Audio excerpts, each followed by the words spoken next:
कभी कभी आधिकारिक काम ऐसी जगहों पर होते हैं जहां आपको अपनी मनपसंद जगह पर घूमने का मौका मिल जाता है। यह अनुभव बहुत ही खास होता है क्योंकि काम के साथ साथ आपको उस स्थान की खूबसूरती और वहां के नए अनुभवों का आनंद लेने का अवसर मिलता है। यह एक तरह से व्यक्तिगत खुशी और प्रोफेशनल जिम्मेदारियों के बीच संतुलन लाने जैसा होता है, जो मन को सुकून और ताजगी से भर देता है। ऐसे अवसरों पर यात्रा सिर्फ कार्य से जुड़ी नहीं होती, बल्कि एक नई जगह की खोज, नए लोगों से मिलना और वहाँ की संस्कृति को जानने का अवसर भी बन जाती है।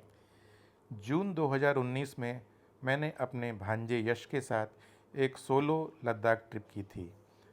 उस सफ़र ने मुझे पहाड़ों, घाटियों और खुले रास्तों का जो अनुभव दिया, उसे मैं अपनी ज़िंदगी में कभी नहीं भूल सकता। हमने आगरा से शुरुआत की। आगरा से पानीपत होते हुए पठानकोट, द्रास, कारगिल होते हुए लेह पहुँचे और उसके आगे नुब्रा वैली और पेंगोंग झील का भी दौरा करते हुए वापस आए। इस पूरे सफ़र का टोटल किलोमीटर करीब 4,500 किलोमीटर था। उस ट्रिप के बाद से ही कश्मीर को फिर से अपने परिवार के साथ बाइक पर एक्सप्लोर करने की इच्छा मन में घर कर गई थी। जब इस बार श्रीनगर में कॉन्फ्रेंस की खबर मिली तो वही इच्छा तीव्र गति से फिर से जागृत हो उठी। चूँकि हमारे पास समय कम था, हमने निर्णय लिया कि बाइक को अपने घर से ना लाकर श्रीनगर से ही किराए पर लिया जाएगा। इस बार हमने रॉयल इनफील्ड की नई लॉन्च की गई हिमालयन 450 बाइक किराए पर लेने का मौका मिला। मैंने कई शोरूम से संपर्क किया कि इस बाइक का मैं टेस्ट राइड लूं, उस पर एक हैंड ऑन करूं, जिससे कि उसको चलाने में हमें आसानी हो। लेकिन नई बाइक की मांग इतनी ज़्यादा थी कि टेस्ट राइड के लिए भी उपलब्ध नहीं थी। अंततः मैंने सोचा कि चलो इसी बाइक को पहली बार श्रीनगर की वादियों में ही चलाऊंगा। हमने सफ़र के लिए सभी ज़रूरी सामान पैक किया: mobile holder, saddle bags, riding jackets, gloves और हेलमेट।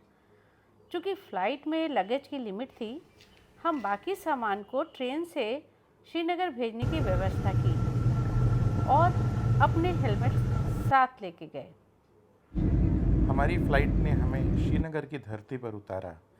एयरपोर्ट पर बैगेज कलेक्शन एरिया में एकदम बेल्ट के ऊपर शिकारे का मॉडल दिखा, जिसने तुरंत हमें एहसास कराया कि हम धरती के सबसे खूबसूरत हिस्से में, जिसे धरती का स्वर्ग भी कहा जाता है, उस पर उतर चुके हैं। टैक्सी से होटल पहुंचना और फिर डल झील के सामने खड़े रहकर उसकी शांति का, खूबसूरती का महसूस करना एक सपने जैसा लग रहा था। होटल हर आधुनिक सुविधाओं के साथ तैयार था और हमारी यात्रा की शुरुआत इससे बेहतर नहीं हो सकती थी। अब चलिए आपको हमारे सूट की एक झलक दिखाते हैं। रहिए, रूम थोड़ा छोटा है, वुडन स्ट्रक्चर्ड।